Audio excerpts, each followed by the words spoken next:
Welcome back. In this video, we're going to look at how we can use text fields to enter text into our application.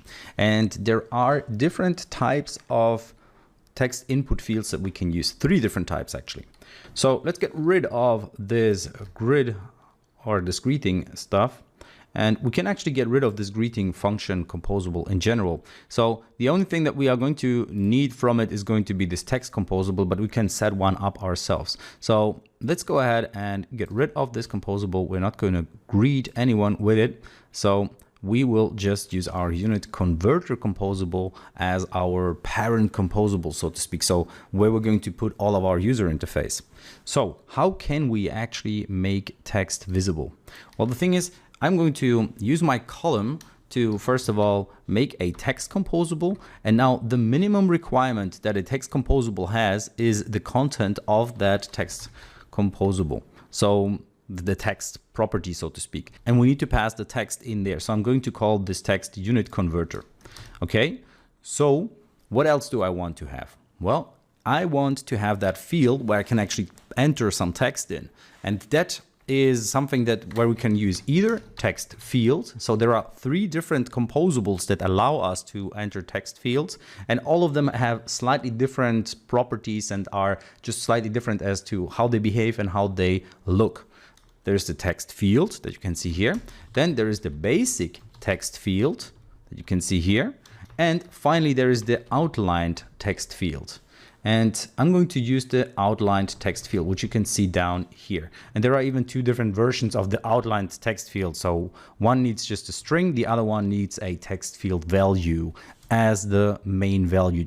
And then there is a difference as to what needs to be passed when you want to execute an on-value change. So what is an on-value change? That is something that basically is something that should be executed the moment that we change the value. So what do we want to happen when the value inside of our outlined text field is changing? So once we enter something in there, so what do we want to happen when that happens, when there is new text coming into this text field?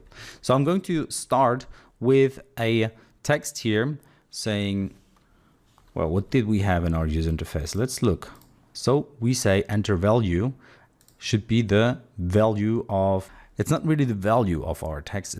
It's really just a help as to what the user should enter. And we can even see what kind of help this is. So we have the unvalue change, the text styles here, placeholder. That's what I was talking about or searching for. So it's basically the placeholder, which just says, okay, this is what we want to show to the user, what they should enter. Okay. So visual transformation is supporting text. So boom, boom, boom. Okay.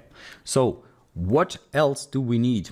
Well, as I said, I created this function, or I used this outlined text field, and it needs a value and it needs on-value change. We get an error otherwise. You see, it just isn't happy with us using the outline text field without passing an on-value change. So it needs to know what should happen when a value changed. And you know, we can just say nothing.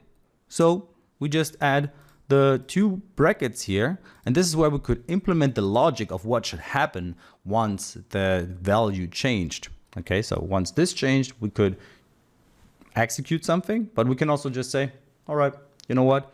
At this point, we don't want to implement it yet.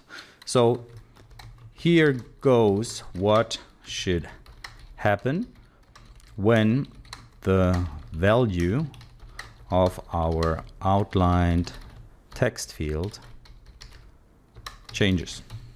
Okay, that's pretty much what is inside of these 2 curly brackets. And let me actually put that into a separate line so you can see it better. Okay, but now it is complaining because my outlined text field is not closing because I have that in here. So it became part of the comment because I cut it out this way. But basically it's the same thing as me just having an empty code execution piece. So what is this code execution piece? It's actually an anonymous function. What? What is an anonymous function? Well, an anonymous function is basically a function that doesn't have a name. So we cannot call it. but we can still execute it. So it's a local final fun anonymous. And we pass a string to it and it returns a unit. So that's going to be a little bit too much, but that's what the onValueChange does. So we pass a string to it and then it returns a unit. What that means, we will see once we actually use it a little more and execute stuff with it. So for now, we are happy with it just doing nothing. Later on, we're not going to be happy with that. We want to actually make changes to it. Okay, so I'd say, let me quickly just summarize what we learned in this video and basically run this code while I do. So we have this column, and inside of this column, we have a row, but on top of that, we have a text, and then we have an outlined text view or text field.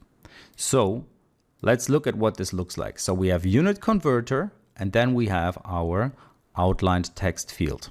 And let me actually go back to my settings and change it back to being white because I want it to be the default theme. So you're not confused. So you see, unit converter is the text that we have here, this one. And then we have this outlined text field that is this one here. And once I enter something here, nothing changes. The user interface is not updating. Nothing happens. And that's what we are going to cover in the next video. But the cool thing is how we can actually execute some code when that happens is by using this onValueChange. So each time we change the value inside of our edit text here, inside of this text field, this outlined one, which has this beautiful outline surrounding it, then we can execute this anonymous function, which doesn't have a name, but still will behave like a function. All right, that's it for this video. See you in the next one.